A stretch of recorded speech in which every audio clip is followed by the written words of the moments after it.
ओम सौराष्ट्रे सोमनाथं च श्रीशैले मल्लिकार्जुनम् उज्जैन्यां महाकाल ओंकारममलेश्वरम् परल्यां वैद्यनाथं च डाकिन्यां भीमशङ्करम् सेतुबन्धे तु रामेशं नागेशं दारुकावणे वाराणस्यां तु विश्वेशं त्र्यम्बकं गौतमी तटे हिमालये तु केदारं कुशमे सन्त शिवालये एतानि ज्योतिर्लिङ्गानि सायं प्रातः पठेन्नरः सप्तजन्म कृतं पापं स्मरणेन विनश्यति। नमस्कार, स्वागत है आपका आचार्यवाणी में। मैं आचार्य डॉक्टर विक्रमादित्य आपके साथ हूँ और आज का विषय हमारा है कुंभ राशि। कुंभ राशि वालों के लिए दिसंबर का शनिवार है और उस दिन कुंभ राशि वालों के लिए ग्रहों की गणना जो कह रही है एक परिवर्तन का और योग बनाती दिखाई दे रही है ग्रहों की गणना। और ये गणनाओं को समझने के लिए दिखाई देता है कि ये चतुर्ग्रही योग जो बनकर तैयार हो रहा है, बुध इस दिन करीब करीब रात्रि में 7:45 बजे के आसपास परिवर्तन करने का योग बनाएंगे। भाग्य से निकलकर दशम भाव में शुक्र के साथ, सूर्य के साथ, मंगल के साथ चतुर्ग्रहों की जोड़ी बन जाएगी। जो ये जो चौकड़ी है ये विशेष तौर पर आपकी राशि के दृष्टिकोण से एक सुंदर योग का निर्माण करने जा रही है। धन योग भी साथ साथ बनाती दिखाई दे रही है और ये धन योग आपकी राशि के दृष्टिकोण से यदि देखा जाए तो आपके लिए खास तौर पर दिखा रहा है कि बुद्धि से लाभ चाहिए। बुद्धि सही दिशा में यदि चल गई तो ये बुद्धि से आपको विशेष तौर पर इस वक्त लाभ देने के अद्भुत योग, और बुध का ये परिवर्तन बुद्धि के लिए ही सबसे कारगर सिद्ध होने के योग बनाने आने वाले 2-3 दिन खास तौर पर बुद्धि से चीज़ों को, आपको जो बड़े से बड़ा जंजाल है उसको भी सुधारने का रास्ता बन सकता है। बुध पूर्ण ताकत में आ रहे हैं।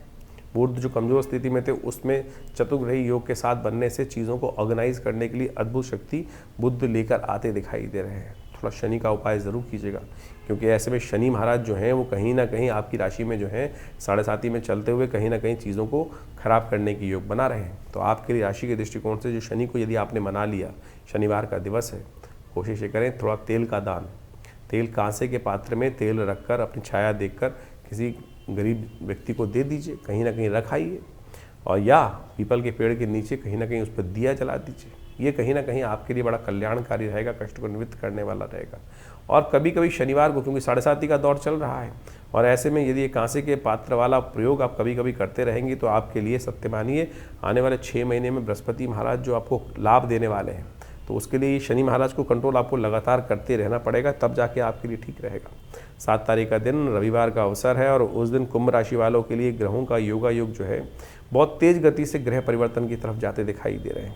इस दिन जो ग्रह परिवर्तन की तरफ जा रहे हैं वो आप समझ लीजिए, दिन तो आपके लिए जैसा हमने कहा 2-3 दिन अच्छे रहेंगे, तो उसमें उसी श्रृंखला में ये दिन आपके लिए पॉजिटिव जाने के योग बना रहा है। एक सबसे बढ़िया चीज़ ये हो रही है कि मंगल महाराज इस वक्त मूल नक्षत्र में प्रवेश कर रहे हैं और जो मंगल कमज़ोर चल रहे थे वो कहीं ना कहीं एक उम्मीद नई उसके अंदर जागती दिखाई दे रही है, क्योंकि मूल नक्षत्र जो है वो केतु का नक्षत्र माना जाता है और केतु ये जो है एक ऐसे ग्रह हैं कि जिसके साथ बैठ जाते हैं उसको कहीं ना कहीं शक्ति दे देते हैं।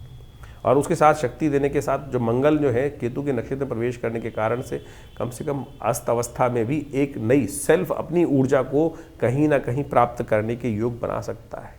तो ऐसे में इसका उपयोग आप करने का प्रयास करें। गणेश जी का दिन है, चतुर्थी व्रत है, इस दिन अवश्य गणेश जी का स्तवन करने का प्रयास करना चाहिए। रविवार है, इस बात का ध्यान रखें कि नया वस्त्र ना पहने, वो कहीं ना कहीं विघ्न देने के योग दे देगा, कहीं ना कहीं किस्मत को जगाने के बजाय कहीं ना कहीं चीज़ों को नेगेटिव कर सकता है। तो इस बात का ध्यान रखते हुए कार्य करने की ज़रूरत है। 8 तारीख का दिन सोमवार का अवसर है और कुंभ राशि वालों के लिए ग्रहों की गणना जो बता रही है वो सर्वार्थ सिद्ध योग है। नया कार्य करने के लिए दिन पूरी तरह से शक्ति आपके लिए अच्छा दिखाई देता है। ग्रहों की गणना से लाभ मिलने के योग दिखाई देते हैं, लेकिन स्वास्थ्य के मामले में थोड़ा ध्यान रखने की ज़रूरत रहेगी।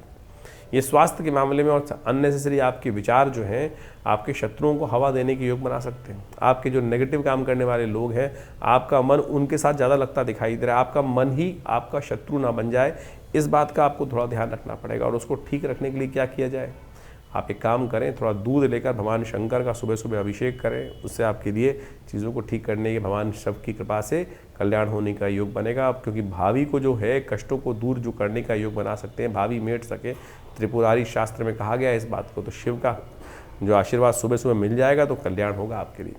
9 तारीख का दिन मंगलवार का अवसर है, पंचमी तिथि इस दिन विद्यमान है। कुंभ राशि वालों को खासतौर पर समझ लेना चाहिए, उनके लिए बहुत तेज गति से ग्रहों का परिवर्तन होता दिखाई दे रहा है। इस दिन चतुर्ग्रही योग के अंदर बुध और शुक्र भी जो साथ बन के चौकड़ी बना रखे हैं, वो दोनों परिवर्तन की तरफ अग्रसित हो रहे हैं। अनुराधा और ज्येष्ठा नक्षत्र में दोनों ग्रह प्रवेश करते दिखाई दे रहे हैं, और शनि के साथ और जो बुध के नक्षत्रों में इन दोनों का ग्रहों की युति बनने वाली है, वो कहीं ना कहीं थोड़ा सा आपके मनोमस्तिष्क में थोड़ा सा काम वासना ज़्यादा जगाती दिखाई देगी। जो यंग लोग हैं वो कहीं ना कहीं इस बात का ध्यान रखें कि गलत लोगों के साथ ना फंसें। जो लव लाइफ है उसके अंदर नई एनर्जी आने के योग बनते दिखाई दे रहे हैं, आपके लिए अच्छा रहेगा। लेकिन गलत मार्ग के गलत नतीजे होते हैं, इस बात का आपको ध्यान रखना चाहिए। विशेष तौर पर भ्रमण के योग आपकी राशि में बन रहे हैं, वो कहीं ना कहीं कल्याणकारी हैं आपके लिए। लेकिन एक बात ध्यान रखना पड़ेगा, क्योंकि मंगल अस्त चल रहे हैं इन दिनों, और वो कहीं ना कहीं जो गलत एक खराब सेब होता है ना, पूरी बकेट को ख़राब कर देता है। इस बात को ध्यान रखते हुए कार्य करना चाहिए। तो ऐसे में विशेष तौर पर थोड़ा भगवान की कृपा प्राप्त करने का प्रयास करें, तो थोड़ा सा संयमित रहते हुए कार्य करने का प्रयास करें। शुक्र मंगल की युति जो चल रही है, वो कई बार गलत रास्तों में व्यक्ति को ज़्यादा डाल देती है। जेन्युइन लव लाइफ में एक एनर्जी आए, वो बहुत अच्छी बात दिखाई देती है, लेकिन गलत तरफ जाने से, कहीं ना कहीं वासना में फंसने से जो लोग आज बहुत सारे लोग गलत तरफ फंस जाते हैं, ऐसे में जाल ज़्यादा आपके लिए बुनते दिखाई देंगे लोग। तो उस जाल से बचते हुए कार्य करने की ज़रूरत है, नहीं तो स्थितियाँ से थोड़ी ख़राब हो सकती हैं। सुंदरकांड में पाठ करें, हनुमान जी का स्तवन करें, वो आपके लिए कल्याणकारी रहेगा। 10 तारीख का दिन बुधवार का दिन है और उस दिन षष्ठी तिथि विद्यमान है। ऐसे में ग्रह नक्षत्रों का दृष्टिकोण जो विशेष तौर पर कुंभ राशि वालों के लिए बन रहा है, वो समझ लेना चाहिए। ग्रह आपके लिए कहीं ना कहीं नई शक्ति का, नया हिम्मत का, नए कुछ ना कुछ विजन का रास्ता आपके समक्ष खोलते दिखाई दे रहे हैं। कुछ ग्रह आपके लिए बहुत अच्छे बन रहे हैं, लेकिन एक बड़े ग्रह का परिवर्तन जो होने जा रहा है, उसको आपको समझ लेना चाहिए। दिन सुबह से लेकर दोपहर तक, करीब करीब पौने 1 बजे तक आपके लिए बहुत अच्छा है। उसमें शक्ति का पूर्ण इस्तेमाल करके चीज़ों को ठीक करने का प्रयास कीजिए, चीज़ें आपके लिए फेवरेबल होने के योग बनाएंगे। लेकिन उसके बाद जो ग्रहों का परिवर्तन होगा, मार्गी होने जा रहे हैं। नेपच्यून ग्रह, वरुण ग्रह, जल के अधिपति जो ग्रह हैं, वो विशेष तौर पर आपकी राशि से बहुत बड़ा संबंध रखता है। तो ऐसे में वो फैलाव की तरफ जाता दिखाई दे रहा है, और ये फैलाव जो है कहीं ना कहीं विस्फोटक हो सकता है। आने वाले समय में मंगल जिस प्रकार का योग बना रहे हैं दिसंबर में, तो उसका खास तौर पर देखने की आवश्यकता है। मंगल अस्त चल रहे हैं, और कहीं ना कहीं मार्गी नेपच्यून जो हो रहे हैं, वो कहीं ना कहीं थोड़ा सा विस्फोटक योग, प्राकृतिक आपदाओं के योग ज़्यादा बढ़ाते दिखाई दे रहे हैं। तो ज्योतिष की ग्रह गणनाओं के अनुसार से अभी आपने देखा कि दिसंबर में ग्रहों का ये परिवर्तन का जो योग बन रहा है, चाहे वो बृहस्पति का सबसे बड़ा परिवर्तन होने जा रहा है। बृहस्पति पुनः आप राशि में प्रवेश कर रहे हैं, मिथुन राशि में, और उसका प्रभाव जिस प्रकार से होगा, बहुत तेज गति से होगा। अतिचारी बृहस्पति जिस प्रकार से बहुत जल्दी राशि परिवर्तन करने का योग बना रहे हैं, इसका प्रभाव व्यक्ति के जीवन में विशेष तौर पर समझना चाहिए। जिन राशि वालों के दृष्टिकोण से जिस प्रकार का योग बन रहा है, उसके अनुसार से आपको अपने जीवन में जो उपाय हमने बताए हैं, उनको करने का सही रूप से प्रयास करना चाहिए। सत्य माने, ये ग्रहों की गणना जो है वो वास्तविक तौर पे आपके जीवन में ऐसा प्रभाव डालती है जो आपकी राशि के अनुसार से आपको समझ में आया है। और इस राशि के अनुसार से यदि नेगेटिव प्रभाव है, तो उसको ठीक करने के लिए जो उपाय सरल रूप से हमने आपके समक्ष उपस्थित किए हैं, समय समय पर उसको अवश्य करते रहना चाहिए। जैसे इन दिनों हमने आपको बहुत सारे जो तिथि के अनुसार से योग बताए हैं, उन सबको अच्छे से समझ लें। सत्य माने, ये पिशाच मोशनी जो तिथि आई थी, उसके अंदर मैंने ऐसा प्रत्यक्ष रूप से देखा जो आपको अनुभव बताया है। हमने एक नहीं अनेक योग इस प्रकार के देखे हैं, जो जिस प्रकार से तिथि के अनुसार से, शास्त्र के अनुसार से जो उपाय व्यक्ति कर लेते हैं, तो उसके द्वारा जीवन में कष्टों का निवृत्ति का योग बन जाता है। नहीं तो भयावह जीवन है, चलता रहता है।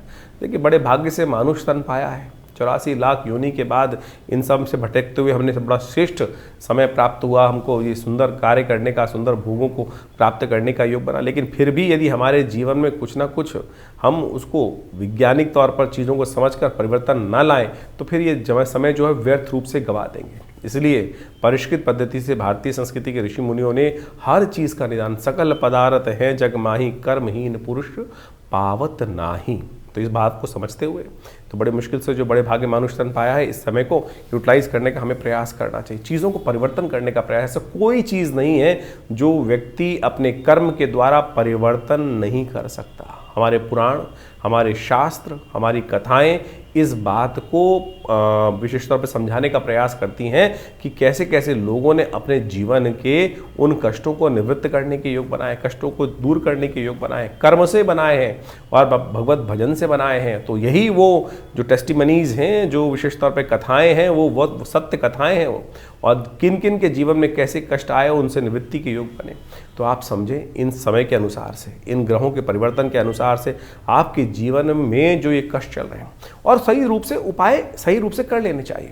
हमने इस कार्यक्रम के माध्यम से आपके समक्ष ज्योतिष की जो विभिन्न शाखाएं हैं, चाहे वो मंत्र विज्ञान के निदान के माध्यम है, चाहे वो दान के माध्यम से निदान का मार्ग है, या फिर वो विभिन्न प्रकार के जो भी और उपाय हो सकते हैं, चाहे वो शास्त्र में लाल किताब हो गए और विभिन्न विभिन्न पुस्तकों के माध्यम से, पाराशरी ज्योतिष के माध्यम से, वैदिक ज्योतिष के माध्यम से जो जो उपाय हो सकते हैं वो सरल रूप से हमने आपके समक्ष रखने का प्रयास किया है। आशा करते हैं इन सब चीज़ों को आप समझकर अपने जीवन में परिवर्तन, अपने बच्चों के जीवन में परिवर्तन, अपने समस्त प्रेमी जनों के जीवन में परिवर्तन लाने के लिए हमें सुंदर प्रयास करना चाहिए। एक बहुत सारे विचित्र भाव लोग कई बार पूछ लेते हैं, कई बार व्हाट्सएप भी करके भेजते हैं कि हमारी नाम राशि के अनुसार से भी क्या भविष्य मिलेगा? अरे बिल्कुल मिलेगा। ज्योतिष के अंदर अनेक अनेक शाखाएं हैं।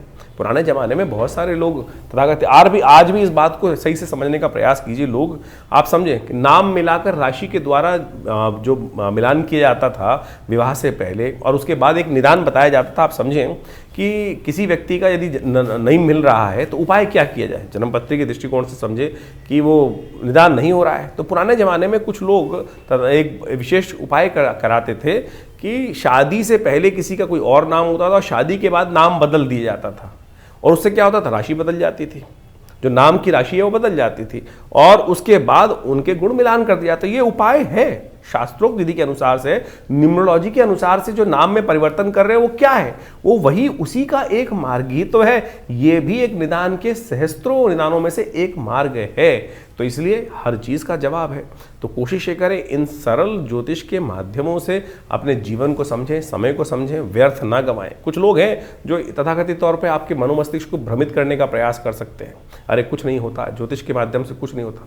लाखों लोगों ने अपने समय को समझकर परिवर्तन के सुंदर योग बनाए, और हम नित्यपति देखते हैं लोग आते हैं, कष्ट चल रहा होता है, और वो भार को काटने के लिए मंत्र का अनुष्ठान, दुर्गा सप्तशती का पाठ, रुद्राभिषेक, विभिन्न मंत्रों के जाप, महामृत्युंजय हो गए, चाहे विभिन्न ग्रहों के पाठ किए जाते हैं, तो भार कटता है। बिल्कुल, कर्म का भाग कर्म के द्वारा ही काटा जा सकता है, और पुण्य कर्मों के द्वारा तो भार बहुत जल्दी से कट जाता है। तो इसलिए इन सब आप जो उपाय आपके ज्योतिष के दृष्टिकोण से, आपकी राशि के दृष्टिकोण से, आपके जन्मपत्री के दृष्टिकोण से सबसे देखिए स्टेप बाय स्टेप समझने का प्रयास करें।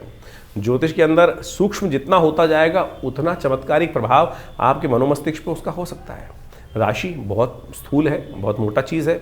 उसके बाद जो अगर देखें ज्योतिष के दृष्टिकोण से और सूक्ष्म कर लिया गया तो जन्मपत्री पद्धति बना दी गई। जन्मपत्री में सहस्त्रों कुंडलियाँ बनती हैं।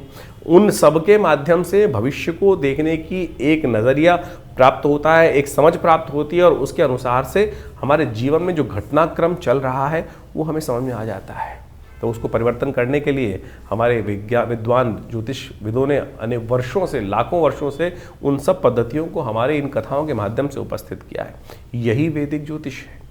यही वैदिक ज्योतिष के माध्यम से हम आपको जो भी आपके जन्मपत्री में जन्म के अनुसार से चीज़ों को होने वाले हैं उन सब निदानों को बताने का प्रयास करते हैं। तो ये सब कथाओं को आप विश्वास के साथ, जो हमारा कार्यक्रम है उसको विश्वास के साथ समझने का प्रयास करें। आपके तमाम प्रश्नों का निदान आप इसी कार्यक्रम के माध्यम से अवश्य देने का प्रयास करते हैं। और जैसे जैसे हमारे आश्रम में विभिन्न कार्यक्रम समय समय पर चलते हैं उन सब में आप स्वयं सम्मिलित हो सकते हैं। जैसे रविवार वाला यज्ञ है उसमें आप सम्मिलित हो सकते हैं। इसके अलावा मंगलवार को सुंदरकांड का कार्यक्रम होता है उसमें आप सम्मिलित हो सकते हैं।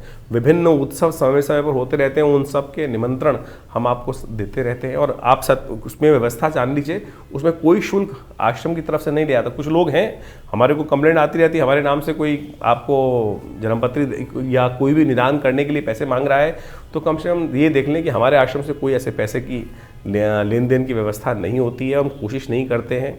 तो आप सरल रूप से आश्रम पे आइए। हर रविवार को हम स्वयं मिलते हैं आप सबसे और आपके प्रश्नों का निदान भी देने का प्रयास करते हैं। हाँ, ज्योतिष की जो जन्मपत्री दिखाने का शुल्क होता है वो ज़रूर आश्रम की व्यवस्थाओं को चलाने के लिए आवश्यक है, वो सब चाहिए भी होता है। और आप चाहें तो आप स्वयं सम्मिलित हों भगवती के इस यज्ञ में, विभिन्न कार्यक्रमों में जो ये विवेकानंद योगाश्रम की तरफ से हम चलाते हैं। हॉस्पिटल भी चला रहे हैं, एक बहुत बड़ा जो 100 बेड का हॉस्पिटल है विवेकानंद योगाश्रम हॉस्पिटल। प्राकृतिक चिकित्सा, योग, आयुर्वेद, फिजियोथेरेपी और बहुत बड़ा भी एलोपैथिक का भी विंग हम आश्रम में उन व्यवस्थाओं में जोड़ने का प्रयास कर रहे हैं। आप सबके में हम साथ का अपेक्षा भी करते हैं। आइए जुड़िए हमारी संस्था के साथ और जनमानस की सेवा में लगिए और परमात्मा के भजन में लगिए सत्य रूप से। और साथ साथ बहुत सारे और भी कार्य, चाहे गौशाला का कार्य आश्रम में चल रहा है, सदा व्रत का कार्य चल रहा है, यानी भंडारा भी चलता है, गरीबों को भोजन कराने की व्यवस्था होती है। हर महीने कम से कम आप मान के चले कि लाखों लोगों को, चाहे वो विभिन्न मार्ग से जो आयुर्वेदिक औषधियाँ हैं उनका वितरण कराने का हम प्रयास करते हैं। करीब करीब हमने जो अपनी व्यवस्था आश्रम की तरफ से देखी है तो करीब करीब हर महीने करीब हम 20 से 30 लाख रुपए की जो मेडिसिन्स हैं, दवाइयाँ हैं, जो विभिन्न हमारे को आश्रम में विभिन्न सहयोगों से प्राप्त होती हैं, वो सब पूरे क्षेत्र में हम वितरण करने का भी प्रयास करते हैं। सर्दियों में कपड़े, वस्त्र इत्यादि, गर्म वस्त्र इत्यादि वितरण करने का प्रयास करते हैं। गरीबों में खाने भोजन की व्यवस्था करने का प्रयास करते हैं। तो ये सब समाज के कार्य आश्रम की तरफ से चल रहे हैं। आप भी स्वयं इन सब कार्यों में जुड़ें। आप सबको ये जीवन में शुभ होगा, कल्याण होगा और आनंद के योग बनेंगे। धन्यवाद।